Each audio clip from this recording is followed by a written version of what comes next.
देखो magnetic field due to semi circle formula लिखाया था मैंने B is equal to mu naught I upon 4R। लेकिन यहाँ पर दो सेमी सर्कल दिखाई दे रहे हैं और दो स्ट्रेट वायर दिखाई दे रहा है। स्ट्रेट वायर दोनों स्ट्रेट वायर में मैग्नेटिक फील्ड 0 हो जाएगा, मैग्नेटिक फील्ड नहीं आएगा। Magnetic field due to semi circle wire R1, इसका रेडियस R1 है, उसके द्वारा मैग्नेटिक फील्ड कितना हो जाएगा mu naught I upon 4R1। इसका रेडियस R2 है, उसके द्वारा मैग्नेटिक फील्ड क्या हो जाएगा सेंटर पे mu naught I upon 4R2। Magnitude तो दोनों के द्वारा निकाल लिए। अब देखेंगे हम इसका डायरेक्शन। तो इसके द्वारा भी मैग्नेटिक फील्ड का डायरेक्शन अंदर की तरफ होगा और इसके द्वारा भी मैग्नेटिक फील्ड का डायरेक्शन अंदर की तरफ होगा, क्योंकि इसके द्वारा करंट का फ्लो क्लॉकवाइज डायरेक्शन में हो रहा है। हम देखेंगे हमारे मैग्नेटिक फील्ड का डायरेक्शन अंदर की तरफ मिला और इसके द्वारा भी मैग्नेटिक फील्ड का डायरेक्शन अंदर की तरफ मिलेगा। तो दोनों के द्वारा मैग्नेटिक फील्ड का डायरेक्शन अंदर की तरफ आ रहा है। बात समझ आ रही है ना? तो बी नेट क्या हो जाएगा B due to R1 plus B due to R2। B due to R1 कितना है mu naught I upon 4R1 plus mu naught I upon 4R2। Mu naught I upon 4 common आ जाएगा और यहाँ पर हो जाएगा 1 upon R1 plus 1 upon R2। ये निकल गया हमारा B नेट।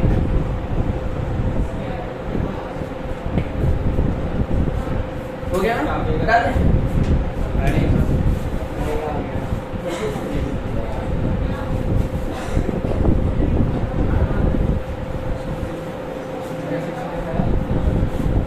क्वेश्चन मैंने दिया था कि आपके पास एक सर्कल है, सर्कुलर वायर है, ठीक है, और सेंटर पर आपको मैग्नेटिक फील्ड कैलकुलेट करना है।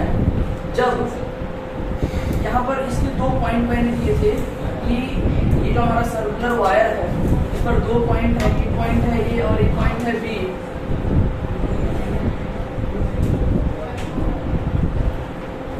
इन दोनों पॉइंट्स को बैटरी के दो टर्मिनल से जोड़ दिया गया, ठीक है। यानी कब क्या होगा इसमें, जब बैटरी के दो टर्मिनल से जोड़ा गया तो उसमें पोटेंशियल डिफरेंस क्रिएट होगा। पोटेंशियल डिफरेंस क्रिएट होने की वजह से क्या होगा, करंट का फ्लो होगा। तो हमने बताया था कि इसमें हम मान लेते हैं कि I करंट का फ्लो हो रहा है, ठीक है। तो I करंट का इसमें मान लेते हैं फ्लो हो रहा है, और मैंने बताया था कि इसमें मान लो I1 करंट का फ्लो हो रहा है और इसमें I2 करंट का फ्लो हो रहा है। तो आपको बताना है कि यहाँ पर मैग्नेटिक फील्ड कितनी आएगी। इसको आप नेग्लेक्ट कर सकते हो या इसके बारे में अगर कुछ दिया भी होगा, जैसे कि मैंने बोला था इस वायर को आप नेग्लेक्ट कर देना, लेकिन नेग्लेक्ट नहीं करते हो तब भी अगर ऐसा फिगर दिया होगा इसका मतलब क्या है, ये इसके एक्सिस पर है और ये लाइन भी इसके, मतलब इस लाइन के एक्सिस पर ये पॉइंट है, इस लाइन के एक्सिस पर ये पॉइंट है। तो ये दोनों वायर का कोई भी कंट्रीब्यूशन नहीं होगा यहाँ पर मैग्नेटिक फील्ड के लिए, ठीक है। बस तुम्हें इस वायर, ये पूरा सर्कल है, इन वायर के द्वारा मैग्नेटिक फील्ड कैलकुलेट करना है। हम मान लेंगे कि इसमें I1 करंट का फ्लो हो रहा है, इसमें I2 करंट का फ्लो हो रहा है, यहाँ पर मैग्नेटिक फील्ड कैलकुलेट करना है, ठीक है। मैंने बताया था ना कि पॉइंट A और पॉइंट B, ये जो आर्क है हमारा इस सर्कल का, ये कितना एंगल सबटेंड कर रहा है, यहाँ पर सेंटर पर 90 डिग्री का एंगल सबटेंड कर रहा है। तो देखो हमारे लिए आसान हो गया। हम जानते हैं B ड्यू टू R जिसका एंगल थीटा है क्या होता है, mu naught I upon 4 pi into alpha के फॉर्म में हमने लिखा था, तो अल्फा के फॉर्म में लिखे तो गधे हो गए, थीटा लेंगे तो कंफ्यूज हो जाओगे, ठीक है। तो अगर अल्फा एंगल सबटेंड करता है कोई आर्क सेंटर पर, तो उसके लिए मैग्नेटिक फील्ड का फॉर्मूला सेंटर पर कितना आया था, mu naught I upon 4 pi into alpha, ये क्या आया था ना। तो बस नॉर्मल सी देखो यहाँ पर हम मान लेते हैं इसमें I1 करंट का फ्लो हो रहा है, इसमें I2 करंट का फ्लो हो रहा है, तो I2 जगह I1 I2 आ गया। यहाँ पर देखो इसके द्वारा जो मैग्नेटिक फील्ड आएगी यहाँ पर उसका डायरेक्शन अंदर की तरफ होगा, और इसके द्वारा जो मैग्नेटिक फील्ड आएगी उसका डायरेक्शन बाहर की तरफ होगा। ये क्लियर है ना। तो B due to I2, B due to I2 क्या हो जाएगा, mu naught into I2 divided by 4 pi. अब अल्फा की वैल्यू रखनी है। ये बताओ ये टोटल एंगल कितना होगा, 270 डिग्री। टोटल एक से एक किसी भी पॉइंट पर टोटल एंगल 360 डिग्री होता है, 90 डिग्री ये है, ये कितना है 270 डिग्री, और इसको हम जब पाई में कन्वर्ट करेंगे, मतलब रेडियन में कन्वर्ट करेंगे, तो ये होता है 3 पाई बाई 2 रेडियन। ठीक है ना, कितना रेडियन होता है। बस यहाँ पर क्या पुट कर देनी है, 3π/2 पुट कर देना है, पाई से पाई कैंसिल आउट हो जाएगा, यानी BI2 निकल जाएगा तुम्हारा μ0I2, ठीक है, 3 आगे आ जाएगा 3/8 μ0I2, ठीक है। यहाँ पर R भी था ना, इसका रेडियस मैंने R दिया हुआ था, यहाँ पर R आएगा और ये R, ठीक है। ये तुम्हारा होगा B/I2, B/I1 क्या हो जाएगा बताओ, बोलो नंबर बोलो, क्या μ0I1/4πR इंटू π/2, पाई से पाई कैंसिल आउट हो जाएगा, आंसर बताओ, μ0I1 डिवाइडेड बाई 8R, ये होगा ना। अब दोनों को जोड़ लो, जोड़ो या घटाओ, मतलब वो डिपेंड करेगा इसके डायरेक्शन के ऊपर। ये होता मैग्नेटिक फील्ड का डायरेक्शन इसके द्वारा अंदर की तरफ आ रहा है और इसके द्वारा बाहर की तरफ आ रहा है। ये बताओ इन दोनों में बड़ा कौन है और छोटा कौन है, ये I1I2 और I1I2 के ऊपर डिपेंड करेगा। तो अभी I1I2 मैंने निकाला नहीं है, बस हमें नहीं पता है, किसी को भी किसी में से किसी को सब्ट्रैक्ट कर देंगे। अगर इसमें से इसको सब्ट्रैक्ट करते हैं तो डायरेक्शन हमारा क्रॉस रहेगा, अंदर की तरफ रहेगा, इसमें से इसको सब्ट्रैक्ट करते हैं तो डायरेक्शन हमारा बाहर की तरफ रहेगा। बात मेरी समझ में आई, मैं क्या कहना चाहता हूँ। अगर हम इसको बड़ा मानते हैं, इसको बड़ा मानते हैं तो अंदर की तरफ जो डायरेक्शन है वो ज्यादा है और बाहर की तरफ जो मैग्नीट्यूड है वो कम है, तो बाहर की तरफ वाला अंदर की तरफ वाले से सब्ट्रैक्ट हो जाएगा, तो जो हमारा रिजल्टेंट डायरेक्शन होगा मैग्नेटिक फील्ड का वो बड़े वाले की तरफ ही होगा, ठीक है ना। तो इसमें से इसको सब्ट्रैक्ट करोगे तो हमारा मैग्नेटिक फील्ड का डायरेक्शन अंदर की तरफ होगा, इसमें से इसको सब्ट्रैक्ट करते हो मैग्नेटिक फील्ड का डायरेक्शन बाहर की तरफ होगा। तो हम बी नेट देखो कैसे लिखेंगे, बी नेट अंदर की तरफ मान लिखते हैं, अंदर की तरफ डायरेक्शन है, ये हो जाएगा 3 μ0I2 divided by 8R minus μ0I1 divided by 8R अंदर की तरफ। ये हो जाएगा total magnetic field at the centre.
Clear हो गया, बता दें।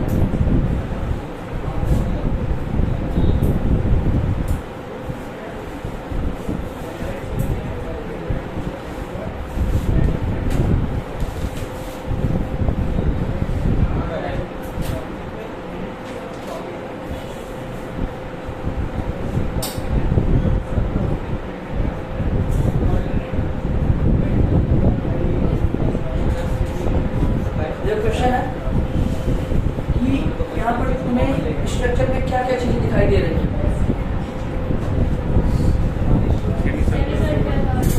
एक सेमी सर्कल और दो सेमी इनफाइनाइट वायर। ये वायर इनफाइनाइट से आ रहा है और यहाँ पर जाकर के खत्म हो जाएगा। यहाँ से एक सेमी सर्कल स्टार्ट हो रहा है, यहाँ पर सेमी सर्कल खत्म होने के बाद ये वायर यहाँ से स्टार्ट हो रहा है और इनफाइनाइट तक जा रहा है। तो इस दोनों वायर ये जो वायर है इसको सेमी इनफाइनाइट वायर ट्रीट कर सकते हैं और इसको हम सेमी सर्कल ट्रीट कर सकते हैं। आपको बताना है कि इसके सेंटर पर मैग्नेटिक फील्ड कितना होगा। अगर इसमें करंट I का फ्लो हो रहा है और इसका रेडियस है R, आया समझ, रेडियस है सेमी सर्कल का रेडियस R है, दो सेमी इनफाइनाइट वायर है और इसमें करंट I का फ्लो हो रहा है। जाहिर सी बात है इसमें करंट I का फ्लो हो रहा है, इसको दूसरा कोई रास्ता नहीं मिल रहा है, तो सारे वायर में करंट I का ही फ्लो हो रहा है। क्लियर हुई। आपको बताना है कि इसके सेंटर पर मैग्नेटिक फील्ड कितनी होगी, कैलकुलेट करो जल्दी से। सेमी इनफाइनाइट वायर के लिए मैग्नेटिक फील्ड का फॉर्मूला दिखाया था मैंने, दिखाया था ना, कॉपी ऐसे करो, पीछे जाओ और देखो सेमी इनफाइनाइट की वजह से मैग्नेटिक फील्ड का फॉर्मूला मतलब फॉर्मूला ड्राइव करा था मैंने, उस फॉर्मूले का यूज करके इस वायर के द्वारा मैग्नेटिक फील्ड निकालो। सेमी सर्कल कल ही हमने करा है, इसके द्वारा मैग्नेटिक फील्ड निकालो और फिर इस वायर के द्वारा मैग्नेटिक फील्ड निकालो। तीनों का डायरेक्शन देखो, डायरेक्शंस के अकॉर्डिंग जोड़ो या घटाओ, टोटल मैग्नेटिक फील्ड निकालो। वायर का फॉर्मूला लिखा है नहीं मैंने, नहीं है।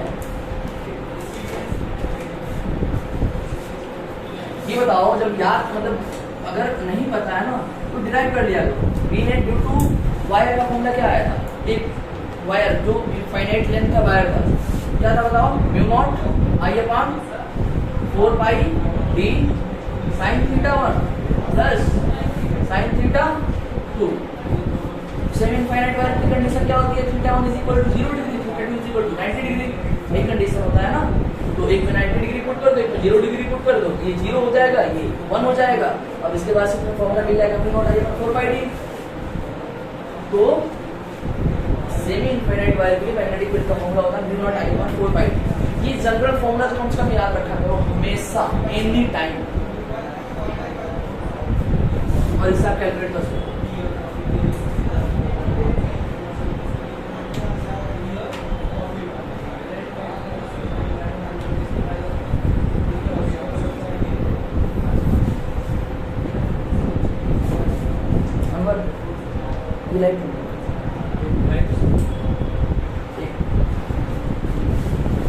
वही तो बताया नहीं तुम लोगों ने।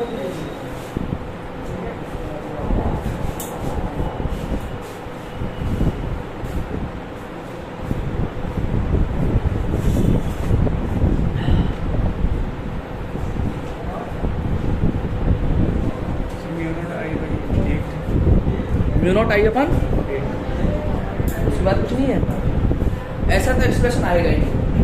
सबसे पहले कभी भी मैग्नेटिक फील्ड का एक्सप्रेशन में नीचे एक लेंथ का डायमेंशन जरूर आएगा।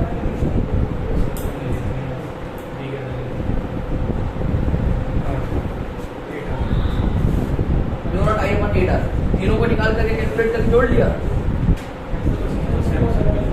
सिर्फ सेमी सर्कल के द्वारा निकाला। ये फॉर्मूला मैंने सिर्फ एक सेमी इनफाइनाइट वायर की वजह से बताया। देखो मैं करो अभी नहीं करो जैसे ये बताओ, जो वी नेट होगा यहाँ पर किसकी किसकी वजह से होगा, मैं इसको मान लेता हूँ वायर 1, इसको वायर 2 और इसको वायर 3, ठीक है। तो वायर 1 की वजह से मैग्नेटिक फील्ड जो आएगा, प्लस वायर 2 की वजह से मैग्नेटिक फील्ड आएगा, प्लस वायर 3 की वजह से मैग्नेटिक फील्ड आएगा। इन सबको हम वेक्टरली ऐड करेंगे, किस तरीके से ऐड करेंगे, क्योंकि ये वेक्टर क्वांटिटी होती है, वेक्टरली ऐड करेंगे, ठीक है। वेक्टरली ऐड करने का मतलब है डायरेक्शन का भी ध्यान रखना है हमें। तीनों का डायरेक्शन, दो ही डायरेक्शन आ सकता है। अगर ये तीनों वायर प्लेन में है तो ये दो ही डायरेक्शन आ सकता है, एक बोर्ड के बाहर की तरफ, एक बोर्ड के अंदर की तरफ। उनके अकॉर्डिंग जोड़ना है, बता दो, वेक्टरली हमने जोड़ या बता दिया। वी नेट कैलकुलेट करना हमें। इस वायर की वजह से मैग्नेटिक फील्ड बताओ कितना आ जाएगा, म्यू नॉट आई अपॉन 4 पाई। इसकी लेंथ कितनी है, यहाँ पर देखो ये वाली लेंथ, वी की जगह पे ये वाली लेंथ करते हैं। ये वाली लेंथ कितनी है, आ रही है ना, क्योंकि इसका रेडियस आर है, ये भी आर होगा, ये भी आर होगा, ये भी आर होगा, ये भी आर होगा, पूरा आर होगा। ये वाली लेंथ कितनी है, आर है। Mu naught I upon 4 pi R, सिर्फ इसकी वजह से मैग्नेटिक फील्ड यहाँ पर हो गया। सिर्फ इसकी वजह से भी मैग्नेटिक फील्ड यहाँ पर कितना होगा, mu naught I upon 4r, mu naught I upon 4r, mu naught I upon 4r। इसकी वजह से कितना हो जाएगा, हाँ semi infinite, sorry semi circle की वजह से मैग्नेटिक फील्ड कितना है, mu naught I 4 pi R, mu naught I upon 4 pi R. इसकी वजह से कितना आया था ना, या 4r आया था सिर्फ, mu naught I upon 4r आया, ठीक है, mu naught I upon 4r। तो इसकी वजह से आ जाएगा mu naught I upon 4r। हमने तीनों को ऐसे मैग्नेटिक फील्ड कैलकुलेट कर लिया, मैग्नीट्यूड। अब हम देखेंगे डायरेक्शन। इसकी वजह से बताओ यहाँ पर डायरेक्शन अंदर की तरफ होगा या बाहर की तरफ होगा, इसकी वजह से यहाँ पर मैग्नेटिक फील्ड का डायरेक्शन अंदर की तरफ होगा या बाहर की तरफ होगा, अंदर की तरफ, ठीक है। इसकी वजह से अंदर की तरफ, इसकी वजह से ऐसे जा रहा है ना, अंदर की तरफ। यानी तीनों वायर की वजह से मैग्नेटिक फील्ड का डायरेक्शन अंदर की तरफ यानी सेम डायरेक्शन में है। तीनों को ऐड कर देंगे, ऐड करने के बाद मैग्नेटिक फील्ड आएगी। नहीं आ रहा, तीनों को ऐड कर लो, ऐड करो जल्दी से। आगे आंसर देखो, मैं समझा रहा हूँ। V1 कितना आ जाएगा बताओ? Mu naught I upon 4 pi r, इसकी वजह से मैग्नेटिक फील्ड। V2 होगा हमारा mu naught I upon 4r, semi circle wire की वजह से। V3 हो जाएगा हमारा mu naught I upon 4 pi r, तीनों का सेम डायरेक्शन में है और अंदर की तरफ है। तो अब तीनों को हम क्या कर लेंगे? जोड़ लेंगे। तो हमारा बी नेट जो आएगा, बी नेट का मैग्नीट्यूड वो आ जाएगा mu naught I upon 4 pi r plus mu naught I upon 4r plus mu naught I upon 4 pi r। Mu naught I upon 4 pi r, mu naught I upon 4 pi r दो बार आया हुआ है, दोनों add हो जाएगा। तो B net जो मिलने वाला है, यहाँ पर देखो mu naught I upon r same है ना, mu naught I upon 4r सब में है, ठीक है। Mu naught I upon 4r क्या कर लो, कॉमन ले लो, mu naught I upon 4r आप कॉमन ले लीजिए। Mu naught I upon 4r इसमें से, mu naught I upon 4r इसमें से, mu naught I upon 4r इसमें से। यहाँ पर क्या बच रहा है? यहाँ पर बचेगा हमारा 1 अपॉन पाई और यहाँ पर प्लस 1 अपॉन पाई, मिलकर के 2 अपॉन पाई हो जाएगा। तो ये 2 upon pi plus mu naught I upon 4 का टोटल कांस्टेंट है यानी 1। ये बी नेट का मैग्नीट्यूड होगा। डायरेक्शंस की बात करेंगे, तीनों का डायरेक्शन अंदर की तरफ है, इसका डायरेक्शन भी अंदर की तरफ आएगा। क्लियर हो गया? समझ में आया? ऐसे क्वेश्चंस कर लोगे? नेक्स्ट को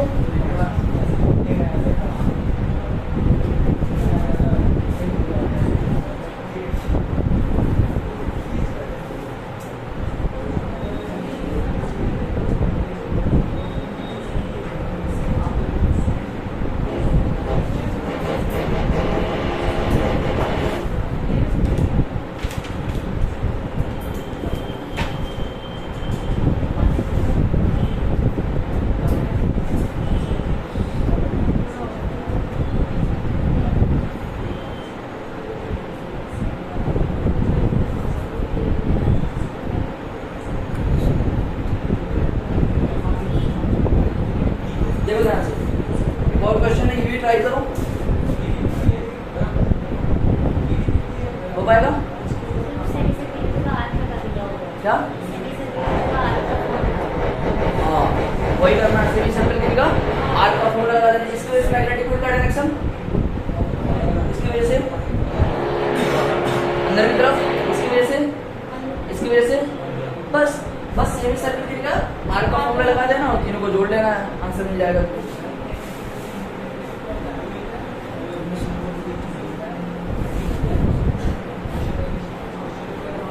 अब थोड़ा सा डिफिकल्ट क्वेश्चन, अब इसमें क्या था ना, देखो ध्यान से थोड़ा समझना इस चीज को कि मैग्नेटिक फील्ड का डायरेक्शन केवल दो डायरेक्शन में ही आ रहा है। क्यों? क्योंकि सभी वायर एक ही प्लेन में ले रहे थे। जब सभी वायर एक ही प्लेन में लेंगे तो हम एक वायर के द्वारा जो मैग्नेटिक फील्ड आता है हमेशा उसके परपेंडिकुलर होता है। मैग्नेटिक फील्ड हमेशा उसके परपेंडिकुलर होता है। सभी वायर को हमने इसी प्लेन में लिया तो इसका परपेंडिकुलर दो ही डायरेक्शन हो सकता है, या जेड के बाहर मतलब जेड डायरेक्शन में प्लस जेड डायरेक्शन है तो जेड माइनस जेड डायरेक्शन में, यानी बोर्ड के बाहर की तरफ या बोर्ड के अंदर की तरफ। अगर मैं वायर को 2D में लूं, अगर मैं वायर को 2D में नहीं मतलब 3D में लूं, मतलब एक वायर को किसी और प्लेन में, दूसरे वायर को किसी और प्लेन में, तब मैग्नेटिक फील्ड का डायरेक्शन चेंज होगा। तो हम उसको वेक्टरली ऐड करना पड़ेगा, ये ध्यान रखना। कैसे ऐड करना पड़ेगा? वेक्टरली ऐड करना पड़ेगा। तो इस चीज का ध्यान रखते हुए मैं आपको क्वेश्चन दे रहा हूं, ये हमारा x डायरेक्शन है, ये हमारा y डायरेक्शन है और ये हमारा z डायरेक्शन है। ध्यान से मेरा, ये हमारा z डायरेक्शन x और ये y direction.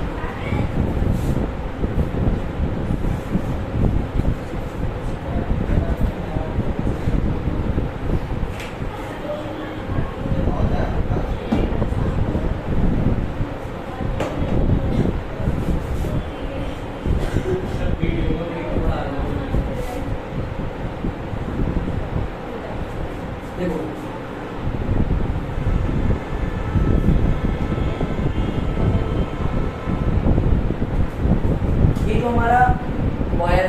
Semi circle wire ये एक्स वाई प्लेन में है, semi circle wire x y plane में है, लेकिन ये जो हमारा वायर है ना ये जेड एक्सिस पर है। ये जो हमारा वायर है किस एक्सिस पर है? जेड एक्सिस पर है।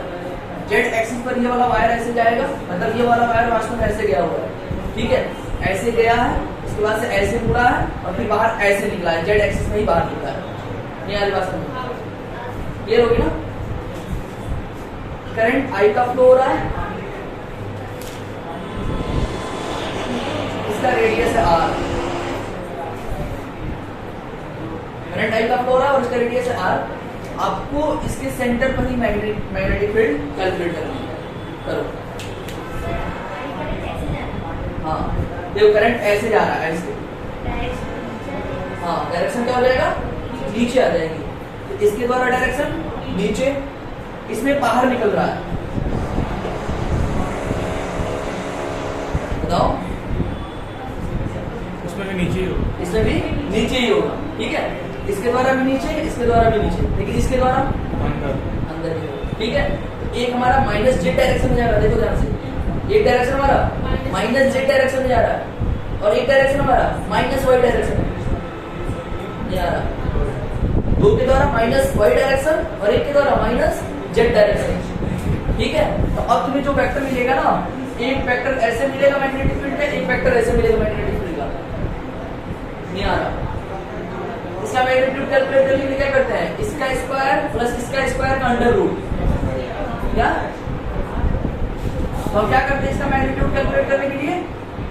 ये होता है इसका मैग्नीट्यूड। अगर हम उसका मैग्नीट्यूड कैलकुलेट करना नहीं चाहते तो बस वेक्टर फॉर्म में ही लिख के दिखा दो, आई कैप जे कैप के कैप के साथ लिख करके दिखा दो मैग्नेटिक फील्ड। जो माइनस वाई डायरेक्शन में आएगा उसके साथ माइनस जे कैप, जो माइनस जेड डायरेक्शन में आएगा उसके साथ माइनस के कैप, ठीक है। ऐसे लिख करके दिखा दो मुझे इसके सेंटर पर मैग्नेटिक फील्ड।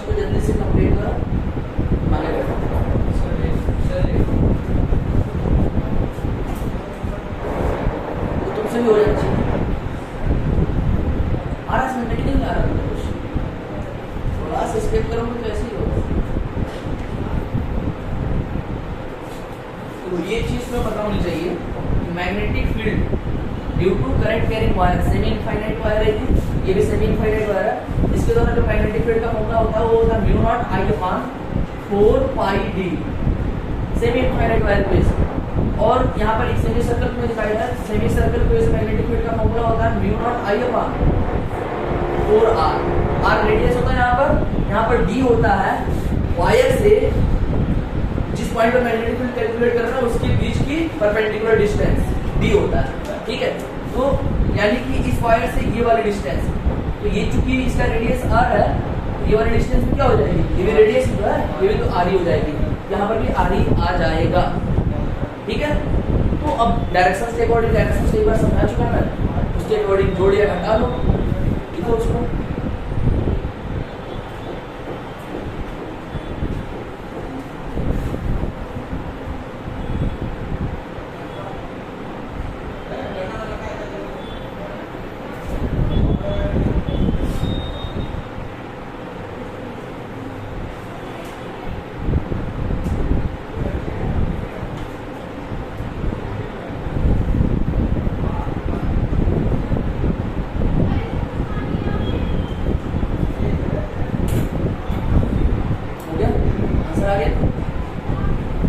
मैं कैलकुलेट कर रहा हूँ, जो जिसको नहीं आया वो समझे।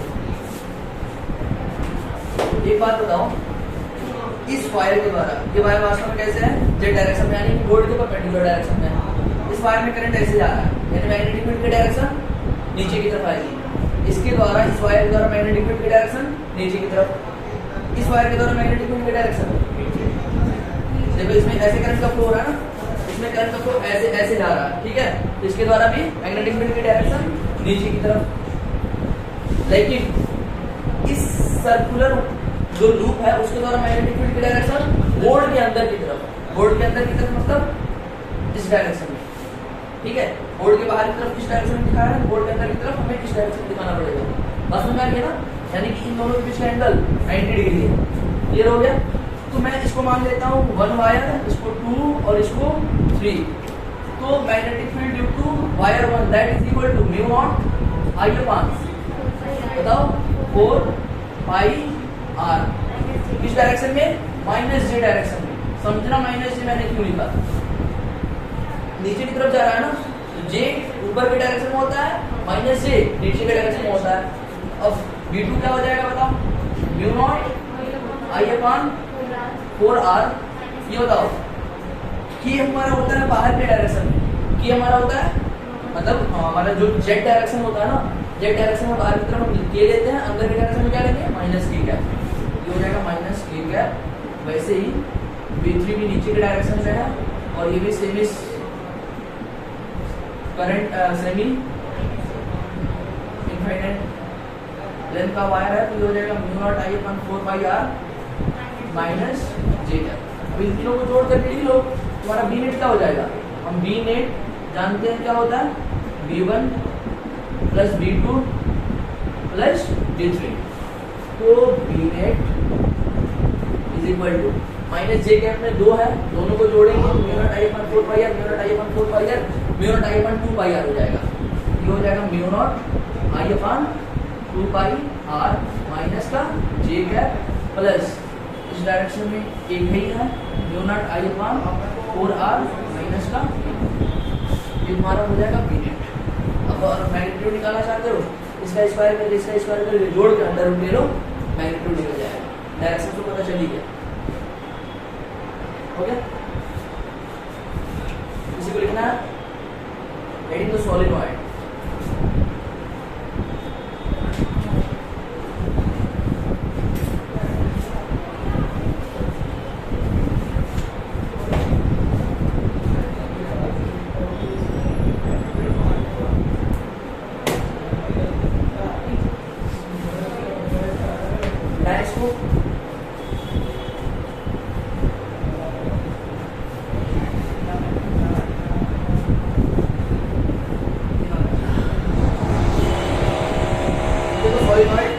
बारे में एक टॉपिक है। तो सोलिनॉइड होता क्या है, दरअसल ये इलेक्ट्रोमैग्नेटिक डिवाइस होता है, ठीक है। उसके बारे में बहुत ज़्यादा कुछ हमें जानना नहीं है, वैसे तो बहुत कुछ पढ़ना होता है इसमें, लेकिन हमारे सिलेबस में बहुत ज़्यादा कुछ नहीं दिया हुआ है। हम बस जान लेते हैं इसका वर्क मतलब क्या है, क्या काम आता है, थोड़ी बहुत इसके बारे में सुन लो। सोलिनॉइड क्या होता है, एक इलेक्ट्रोमैग्नेटिक डिवाइस होता है जो कि एक इसका काम होता है, ये इलेक्ट्रिकल एनर्जी को मैकेनिकल एनर्जी में चेंज करता है। उसका काम क्या है, नॉर्मल सा काम तो इलेक्ट्रिकल एनर्जी को मैकेनिकल एनर्जी में चेंज करता है। दरअसल क्या होता है ना, सोलिनॉइड एक सिलेंडर होता है, सिलेंडर टाइप का, मतलब जैसे कि एक कोई भी नॉन कंडक्टिंग सिलेंडर ले सकते हैं। वो सिलेंडर हॉलो भी हो सकता है, वो सिलेंडर सॉलिड भी हो सकता है। सॉलिड हॉलो का समझ में आ रहा है ना, अगर कोई भी एक सिलेंडर ले लीजिए, जैसे मान लो ये सिलेंडर है, ठीक है ना, ये सिलेंडर मान लो अंदर से खाली भी हो सकता है और सॉलिड भी हो सकता है, भरा हुआ भी हो सकता है किसी मटेरियल के द्वारा। तो क्या होता है ना कि हम इसी सिलेंडर पर क्या करते हैं, करंट कैरिंग कोई वायर होता है, उसको हम इस पे लपेट देते हैं। ध्यान से देखना, जैसे मान लो इसमें नीचे से करंट आ रही है, अब क्या करेंगे, हम इसको रैप कर देंगे ऐसे,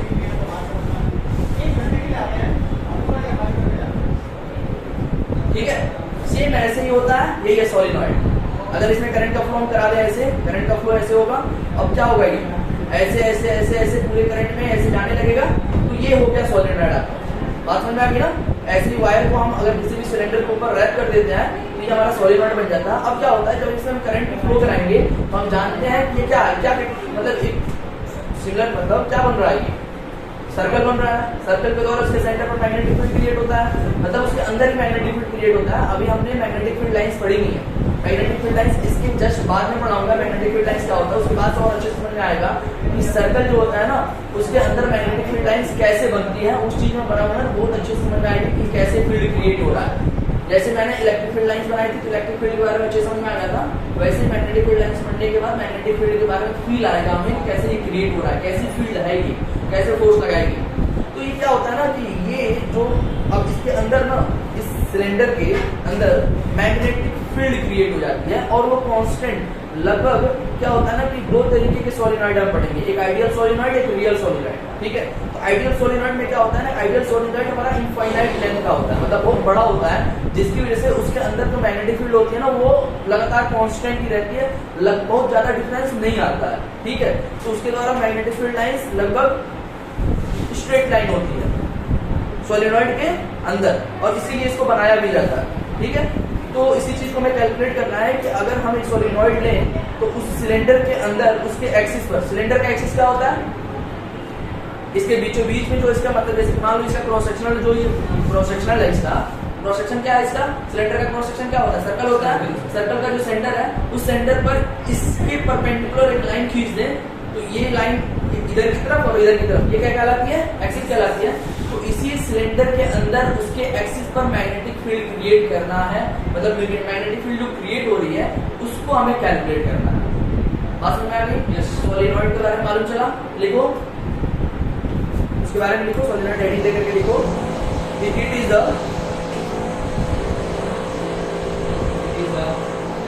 is a electromagnetic device, it is a electromagnetic device, it is a electromagnetic device, it is an electromagnetic device which can, that can convert electrical energy into mechanical energy, that can convert electrical energy into mechanical energy, full stop देकर लिखना, it contains large number of circular loops, it contains large number of circular loops, it contains large number of circular loops wrapped around a non-conducting cylinder,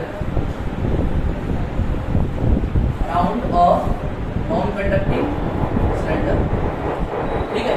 अब ये जो non conducting cylinder होता है ना, ये hollow भी हो सकता है और इसमें मटेरियल फिल भी करा गया रह सकता है, मतलब सॉलिड भी हो सकता है, लिख सकते हो ब्रैकेट में लिख लो, इट कैन बी हॉलो और solid, it can be hollow और सॉलिड।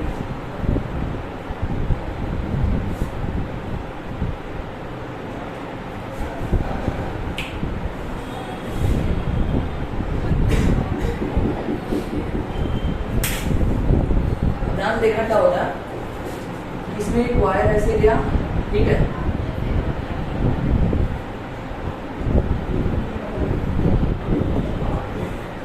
समझ में आ गया ना कैसे होता है सोलिनॉइड, ऐसे जाएगा,